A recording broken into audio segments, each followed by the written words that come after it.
Okay, welcome to the part 1 of our tutorial series for 3D modeling Cupcake. And as you can see here that I already made a object for our paper cup. And now let's begin. And in customize menu, click the unit setup. And we are going to use millimeter for our system unit scale. Just enter activate the metric and choose under drop down arrow a millimeter. Click the unit setup and make sure that the 1 unit is equals to 1, and this system unit scale should be at millimeter as well, and press OK and OK.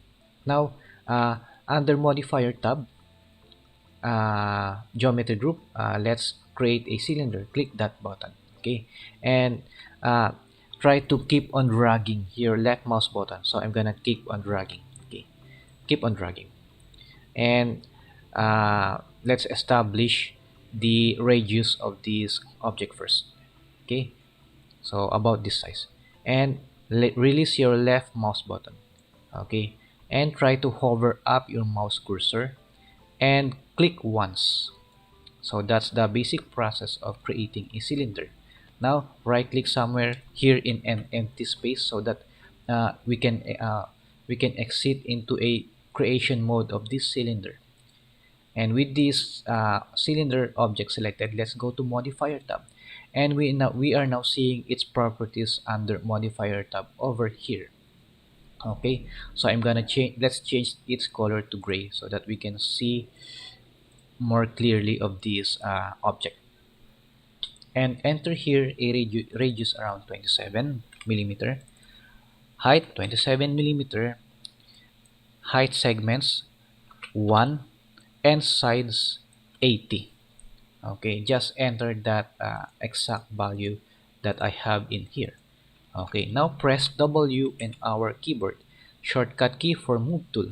And as you can see here that we have here a transform type in dialog, and this object is placed at the y-axis in 3.2 millimeter.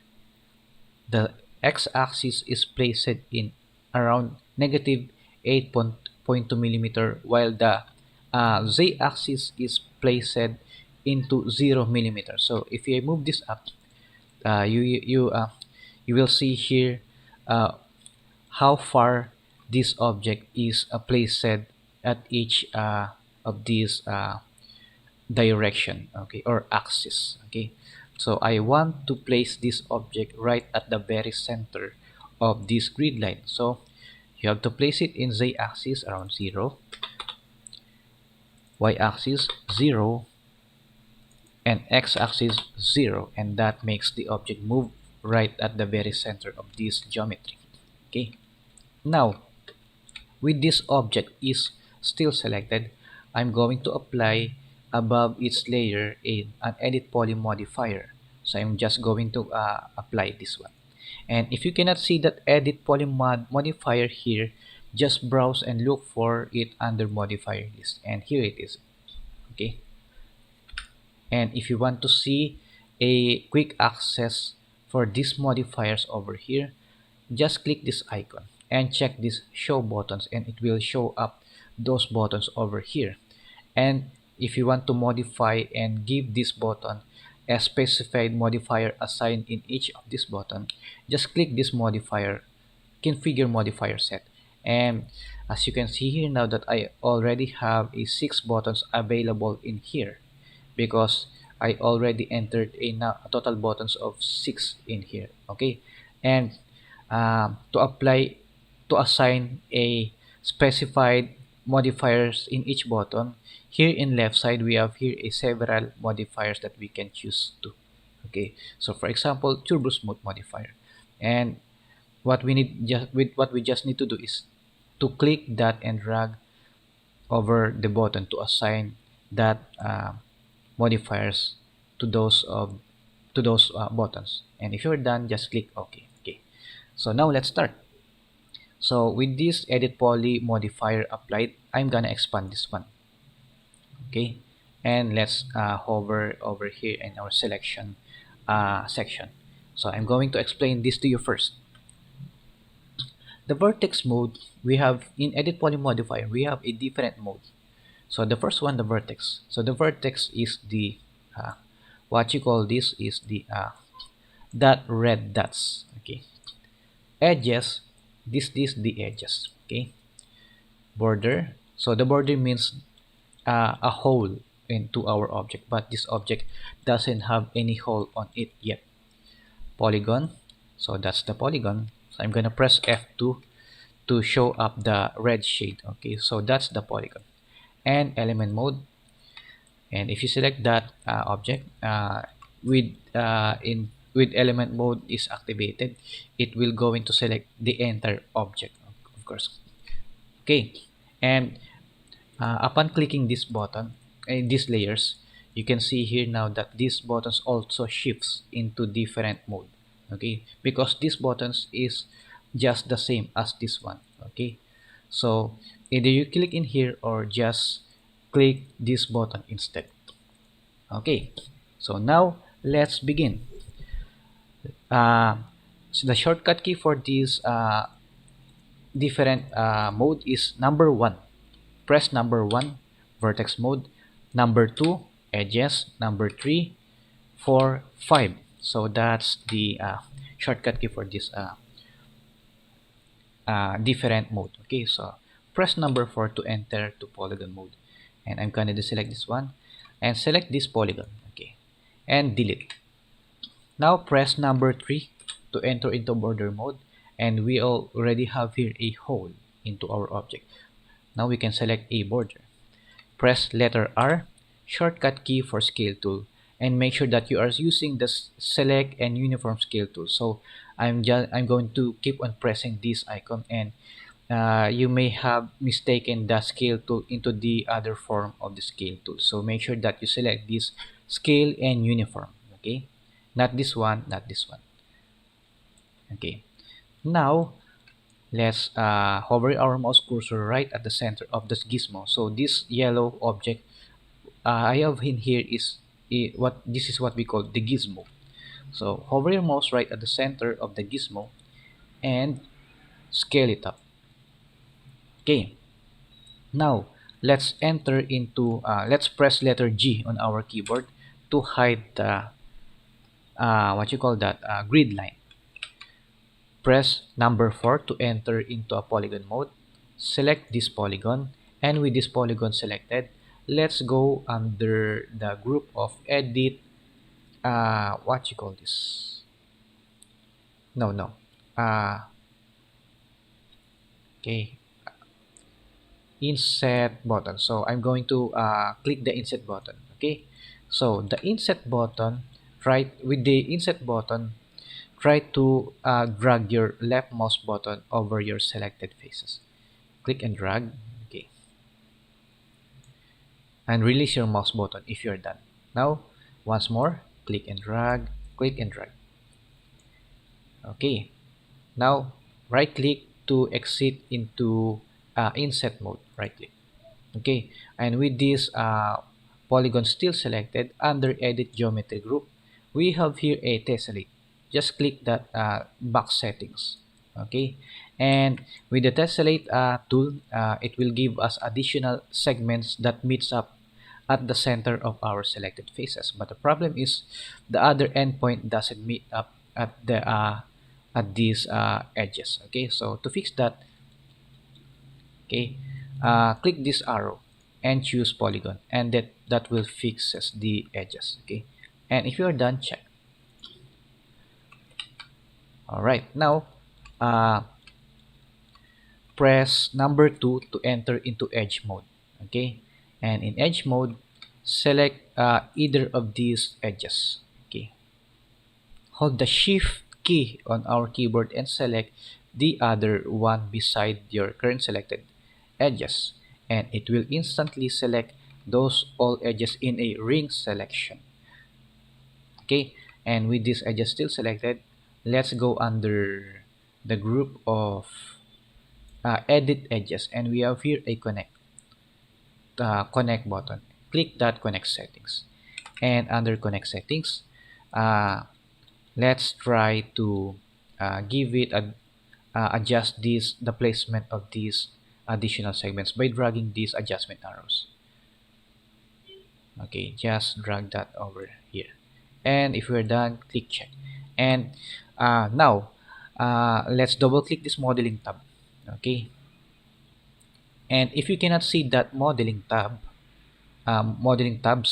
uh, right click in here and check ribbon, and it will show up these tabs. Okay, and of course under modeling tab we have also here a swift lock tool. Click that, and upon hovering your mouse, it will about to add additional segments. Okay, so hover your mouse first and establish where you want to add additional segments. So I want to add here and in here. Okay, and if you're done, right click to exit the swift lock mode. Okay, now double click these edges, and it will instantly select these edges into a loop selection. Okay, now make sure that you are using the move tool. Move this up just a little. Press letter R on our keyboard, shortcut key for scale tool, and let's scale this one into what you call this, both X and Y axis. So you have to hover your mouse at this part of your gizmo. Make sure that the X and Y axis is both highlighted in yellow, and try to drag that and scale it down. Okay, so that's how you create a round corner over this. Okay, so I'm gonna adjust this a little more, move it down.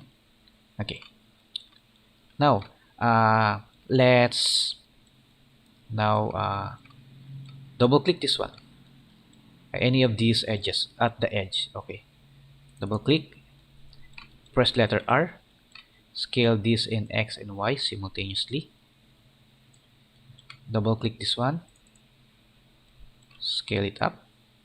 Okay, now select one of these edges. Okay, and let's focus on the group of ring selection. So try to press this button, and it will instantly select those edges into a ring selection. Let's undo that, and what we want to happen is to select these edges while it skips the other one. Okay, uh, so what will happen is it will select these edges and skip the other one, and the other one is selected and skip the other one, and so on and so forth. So how do we do that? So to skip a one edges in here, expand this modify selection and make sure that you, in that gap, just enter a numerical value. So we want to skip a selection of one edges, so enter here number one. And of course, if you want to skip two edges, three edges, just go on and enter a numerical value in here. And after entering a numerical value in here, uh, instead of pressing this ring button, uh, click this dot ring instead. Okay, and it will select, it will give us a selection ring selection with a by skipping the other what you call these edges. Okay, so with these edges selected, we also have here a loop tool. Select that, and it will instantly select that edges into a loop. Now press letter F on our keyboard and zoom over here. Press Alt on keyboard and minus this selection. Okay, press letter P to go back to perspective view, and of course we want it to scale it down at the both in X and Y axis. Okay. Okay. Now with these edges selected, press the ring key, and it will select all of these edges into a ring selection. And under edit geometry group, chamfer back settings, click that back settings. And what the chamfer actually does is it splits the selected edges into two. Okay, so try to enter a numerical value in here or drag these adjustment arrows, and I just want to give it just a little distance and split this into just a small distance. Okay, and press enter. Now exit into our editing by unhighlighting these mode, or unhighlight this button. And now let's apply a turbo smooth modifier. And of course, if you cannot see this of turbo smooth modifier, it is available under modifier release, and look for it. So I'm gonna just apply turbo smooth modifier. And now, with this object still selected, try to press the F4 on your button, and it should hide the wireframe on your selected object. But if this doesn't happen, just go into here, realistic, display selected, and uncheck this display selected with edge faces, and try to press the F4 once more, and that should hide the what you call this, the wireframe. Okay, right. Now the problem is the shape or the faces at this part isn't just good just as this one. So now let's go back into our editing in here, highlight this, press F4, okay, and highlight this edit poly modifier. Okay, so by highlighting that edit poly modifier, you may see this one. Okay, I'm gonna click this one. Okay, so what we are seeing now is, even if you highlight this poly modifier, you see the end result, which is the turbo smooth modifier, instead of seeing the result of this edit poly modifier. That's because the show end result button is turned on. Okay, so to see the result of the end edit poly modifier, you have to turn off this one, show end result off. Okay, and that makes the result of turbo modifier hide for a while. Okay, now press letter F to go to front view, press number 2 to go to edge mode, and make sure that you are in a rectangular selection, and try to select these edges right in here. Okay, and go back to perspective view and check if everything is properly selected. And with these edges selected, we have here a weld, what you call this, collapse tool. So it will be under edit geometry, collapse. Okay, and it will going to collapse those edges. Okay, so now let's try to press F4 to hide the wireframe, and I'm going to show the end result, which is the turbo smooth modifier. Okay, so exit into turn off that one, press F4, and go to edges mode, select these edges, press W for move tool, move it up. Okay, so if you double click this one, it won't select those edges into what you call this, into a loop selection, because it doesn't work into a with a edges in with the triangular or 3-point edges in here. So these edges should have the other parts with only one edges in here, but we have here a edges of 2, so that the loop selection would just won't work on this kind of topology. Okay, so the topology means the layout of each of these faces. That's what we call topology. Okay, so what we can just do is to go to front view, press number 1 to enter into vertex mode, and select these edges. Go press letter P to go to perspective view, and move the edges instead. Okay, edges, double click, and up, and try to show the end result, press F4. Okay, now let's highlight the turbo smooth modifier, and press F4. And if you are not satisfied with the smoothness that turbo smooth are uh, are being provided, so just increase the iteration around 2, and it will give us a smoother surface for our object. Press F4 to see the result of your latest settings for turbo smooth modifier. And that's how you create the paper cup.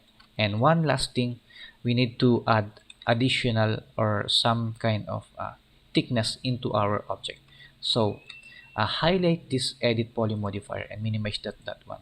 We are done editing with this edit poly modifier. Just highlight this one and exit, turn off show end result. Press F4. Okay. Now I'm going to add one last thing. Show shell modifier. Okay, and of course you have to browse that under modifier list. Okay, shell modifier adds thickness into our object, and in shell modifier we have here inner and outer amount. So I'm going to give this a thickness in inner around 0.05 and outer 0.05. Okay, and now let's highlight the turbo smooth modifier and deselect. Press F4 and check if everything looks went okay. Okay, so that's the basic of creating a paper cup. Now in the next video, in part 2, we are going to create the cake object, and we are going to extract the cake object out of this paper cup object. So that's it. See you in the next video.